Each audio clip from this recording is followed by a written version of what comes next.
ভিক্ষুক রাস্তা দিয়া যায় আর জমিদারের পুত্রবধূও যায়। একজন সামনের থেকে আসতেছে, একজন সামনের দিকে যাইতেছে। দুইজনের ক্রসিং এর সময় ভিক্ষুকের গায়ের কাদা জমিদারের পুত্রবধূর গায়ে লেগে গেছে। সে দুনিয়া আন্ধার করে ফেলছে, স্বামীকে ডাইকা নিয়ে আসছে, বলছে ভিক্ষুক আমার কাপড় নষ্ট করে দিছে। সে শুধু ভিক্ষুক ছিল না, বৃদ্ধ ছিল। বৃদ্ধ ছিল না শুধু, জীর্ণ ছিল, শীর্ণ ছিল, শরীরে কাপড় ছিল না, ফাটা চিরা কাপড় ছিল, পায়ে জুতা ছিল না, পেটে ভাত ছিল না।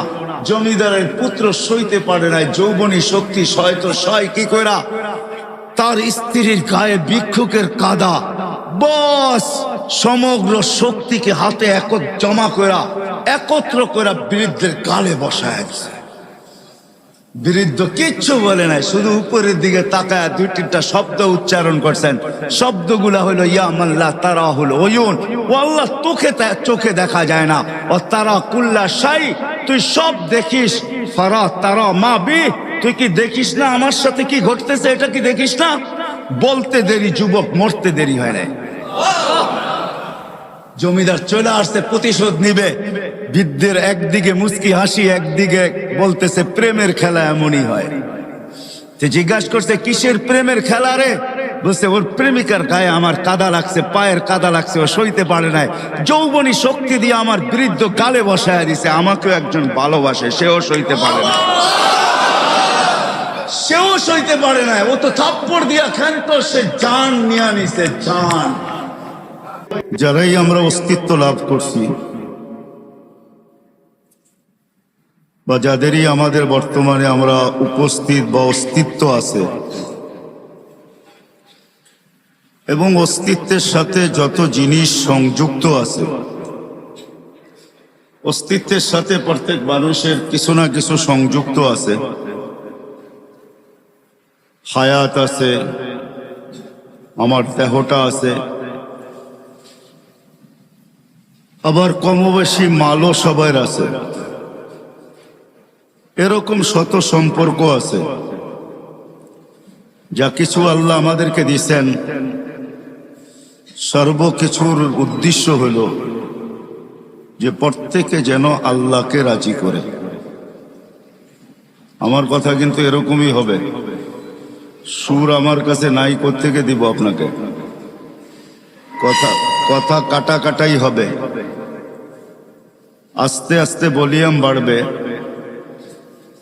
মাইকের ভলিউম বাড়লেই তো হলো না, আমারও তো ভলিউম বাড়তে হবে।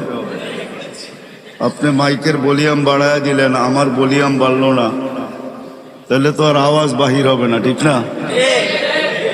আর আমার ভলিউম যখন বাড়বে, তখন মাইকের ভলিউম কম থাকলেও আওয়াজটা শোনা যাবে। এই জন্য একটু অপেক্ষা করেন। কেননা এমন না যে আমরা আসছি আমাদের চির দুশ্মন, উনি বাহিরে ঘুরতে গেছে, এমন না। উনিও কিন্তু আমাদের সাথেই আসছে। কেননা উনি জানে যে যতটুকুই মজমা, আওয়াজ যতটুকুই যায়, কারো দিলে যদি কথাগুলা লেগে গেল, আর সে যদি কালকে সকাল থেকে আমাকে বিদায় দিল, তাহলে ক্ষতি তার বিরাট বড় হয়ে যাবে। এই জন্য সে আমাদের সাথেই আসছে। শুধু সে আসে নাই, আরেকজনকেও সাথে নিয়ে আসছে, যেটা সদা সর্বদা আমরা ভিতরেই বহন করে রাখি। আমাদের মনটা আমাদের ভিতরেই আছে। কেননা মনই শয়তানকে শয়তান তৈরি করছে। শয়তানের কোনো পিশাব ছিল না, সে কারো মুরিদ ছিল না যে পিশাব মারা গেছে তাকে খেলাফত দিয়া দিছে আর সে কিয়ামত পর্যন্ত এটাকে পরিচালনা করবে, সে দরবার খুলা দিছে, এমন না। তার মনই তাকে বিরোধিতা করে, তার মনই তাকে গোমরা করছে। ঠিক আমাদের ভিতরে কিন্তু আমাদের একটা মনও আছে, যেটা শয়তানকে পদভ্রষ্ট করছে। শয়তানের মনই শয়তানকে ধোঁকা দিছে, এই কথা বুঝাইছে যে তুই তো উত্তম, মাটিকে জ্বালায়া ইটো বানাস, আবার সবকিছুকে জ্বালায়া তুই ছাইতে রূপান্তরিত করিস। তুই আগুনের তৈরি, মাটিটাকে সেজদা করবি তো করবি কেন? তার বুঝে আসছে, যুক্তি দিয়া তাকে বুঝাইছে, যেরকম আমরা এখন যুক্তি তর্ক দিয়া বুঝি। সবাই মনে মনে ভাবে, কথাগুলা শুনি, ভালো লাগার পরেও অনেকজনে এই কথাই বলবে যে আমাদের বিবেক বুদ্ধি বিদ্যা কি কম আছে নাকি? আমরা জেনারেল শিক্ষায় শিক্ষিত, আর হুজুররা হলো ধর্মীয় শিক্ষায় শিক্ষিত। অথচ সে কোনোদিন তাকায় দেখে নাই যে ডিকশনারিতে জেনারেলের অর্থটা কি লেখা আছে। ডিকশনারিতে জেনারেলের অর্থ লেখা আছে সাধারণ শিক্ষা। সাধারণ জিনিস নিয়ে যে গৌরব করা যায় না, এটা আমাদের মাথায় নাই।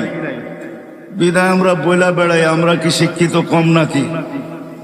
বরিশালের থাকলে তো বইলেই বসবে, মুই কি কম বুঝি, মোরে বুঝাইতে হইবে। তো বিদায় যুক্তি তর্ক দিয়া শয়তান বুঝাইছে, মন বুঝাইছে শয়তানকে যে তুই উত্তম। এই জন্য সে সৃষ্টি যদিও আল্লাহর পাওয়ার সম্বন্ধে আমাদের চেয়ে শয়তান 1000 কোটি গুণ বেশি জানে। কেন সে দীর্ঘ একটা সময় আরশের নিচে ছিল, 30,000 বৎসর টানা আরশের নিচে ছিল। সে শুধু আরশের তওয়াফ করছে, বিদায় তার অভিজ্ঞতা জ্ঞান অনেক বেশি। কিন্তু সে মনের কাছে মার খায়া গেছে, বিদায় ওই শয়তানও আমাদের সাথে আসছে। মন তো আছেই আছে। এই জন্য আল্লাহ রসুল কোন পর্বে বলছিলেন যে তুমি যদি মনের উপরে 1 পা দিতে পারো, তাইলে আরেক পা তোমার আমি জান্নাতে দেওয়ায় দিব। যদি মনের উপরে 1 পা দিতে পারো, তাহলে আরেক পা তোমার জান্নাতে হবে। কিন্তু এটা পারাটা বড় কঠিন, পারাটা বড় কঠিন, এত সহজ না। এই জন্যই হাদিসে শব্দ আছে, আলা ইন্নান নারা সাহালুন, জাহান্নামে যাওয়া অনেক সহজ, জান্নাতে যাওয়া এত সহজ না। আলা ইন্নাল জান্নাতা হাসানুন বিরবওয়া, জান্নাত বড় উঁচা, বড় চূড়ায় চড়তে হবে, চড়তে চড়তে চূড়ায় পৌঁছতে হবে, তারপরে জান্নাত মিলবে। আর বলছে জাহান্নাম সহজ, আলা ইন্নান নারা সাহালুন, জাহান্নাম সহজ। আলা ইন্নান নারা সাহালুন, জাহান্নাম বড় সহজ। বিশাহওয়া, শুধু মনের ঘোড়ার উপরে বসা যাও, মনের ঘোড়া তোমাকে জাহান্নামে ঢুকায় তারপরে ফিরে আসবে, এর আগে ফিরবে না। তোমাকে কিচ্ছু করতে হবে না। বিদায় ধৈর্য সহকারে ধ্যান দিয়া শুনবো, তাইলে কথাগুলো বুঝে আসবে। আর যদি আজকে বুঝে আসে, তাহলে করা সহজ হবে। এটাই আমার আলোচ্য বিষয়ের প্রথম হেডলাইন ছিল, এটাই যে আল্লাহ আমাদেরকে যা কিছু দিছেন, অস্তিত্ব বলেন, যার কাছে যা আছে, যুবকের কাছে যৌবন আছে, তো এটা আল্লাহকে পাওয়ার জন্য। আমি এক একটার উদাহরণ দিব। যুবককে যৌবন দিছেন আল্লাহ পাওয়ার জন্য। যদি আল্লাহ পাওয়ার জন্য যৌবন না দিতেন, তাহলে আল্লাহ এতগুলা পুরস্কার কোনোদিন ঘোষণা করতেন না। আল্লাহ যুবককে আগেই শোনায়া দিয়েছেন, তোমার যৌবন আমাকে পাওয়ার জন্য। পাইলে কি হবে মালিক? তোমার জন্য এখন থেকেই আমি আরশের নিচে গ্যালারি বানাইতে শুরু করব। নর্মাল গ্যালারিরা, super deluxe gallery, normal gallery না। স্টুডিয়ামে নর্মাল গ্যালারিও থাকে, আবার সুপার ডিলাক্সও থাকে।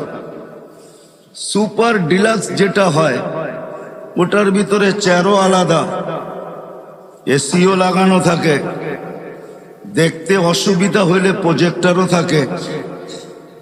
কি বলেন, বুঝাইতে পারতেছি?